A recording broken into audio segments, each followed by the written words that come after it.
Assalamualaikum dan selamat sejahtera. Hari ini kita sambung ke topik bab 1.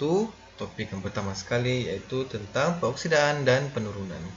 Sebelum kita masuk ke bahagian lain, saya mau terangkan dahulu tentang definisi peroksidaan, penurunan, apa itu ejen peroksidaan, penurunan dan ejen penurunan. Okey, tindak balas redox. Okey, tindak balas redox adalah tindak balas yang melibatkan pengoksidaan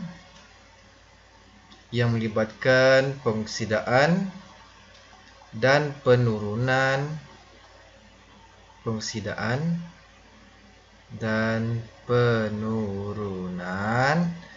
yang berlaku secara serentak. Okey.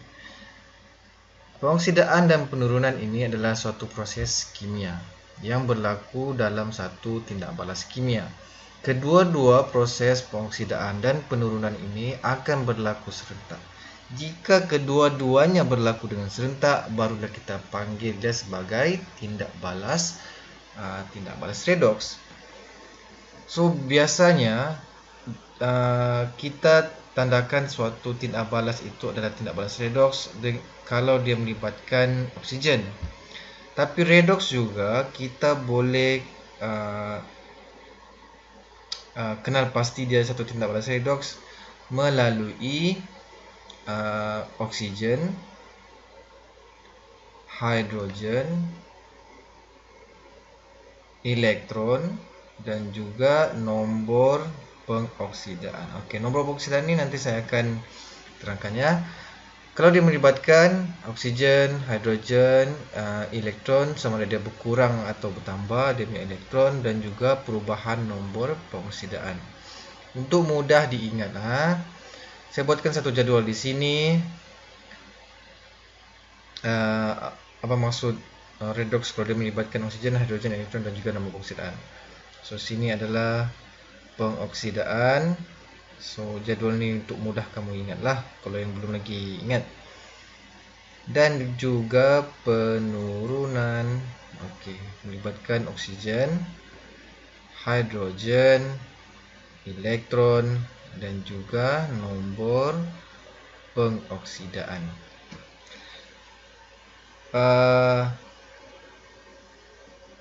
Tindak balas pengoksidaan berlaku apabila suatu bahan mengalami penambahan oksigen.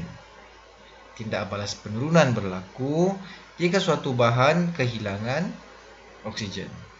Untuk hidrogen pula, tindak balas pengoksidaan berlaku apabila satu tindak balas mengalami kehilangan hidrogen. Beza definisinya, nanti kamu buka buku teks muka surat 4 dan muka surat 5. Tindak balas penurunan berlaku apabila suatu bahan tindak balas mengalami penambahan hidrogen. Kita berbeza dengan oksigen. Untuk elektron pula, tindak balas pengoksidaan berlaku apabila suatu bahan kehilangan elektron. Tindak balas penurunan berlaku apabila suatu bahan menerima elektron. Ini nanti saya terangkannya. Okey. Nombor pengoksidaan.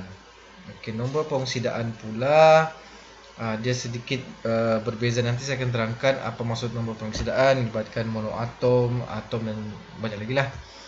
Okey, kalau untuk nombor pengoksidaan, tindak balas pengoksidaan berlaku apabila nombor pengoksidaan suatu bahan dia bertambah. Kalau nombor pengoksidaannya berkurang, kita panggil dia sebagai tindak balas penurunan. Okey. Ini dia punya jadual. Tindak balas pengoksidaan kalau berlaku penambahan oksigen, tindak balas penurunan kalau berlaku kehilangan oksigen. Kalau hidrogen pula, tindak balas pengoksidaan berlaku apabila kehilangan hidrogen, penurunan berlaku apabila penambahan hidrogen. Ini elektron Berlaku apabila kehilangan elektron, berlaku apabila penerimaan elektron. Kalau nombor pengusidaan dia sama dengan oksigen, berlaku apabila penambahan nombor peroksidaan, berlaku apabila pengurangan nombor peroksidaan. Okey. Kehilangan elektron untuk yang ini ya. Macam yang ini. Magnesium.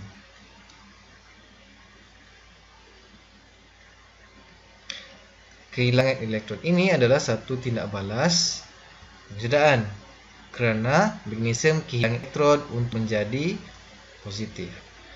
Kalau terbalik pula, apabila suatu ion magnesium menerima elektron, dia akan menjadi atom magnesium. Ini adalah tindak balas penurunan. Ini pengoksidaan. Ini pula penurunan. Okey.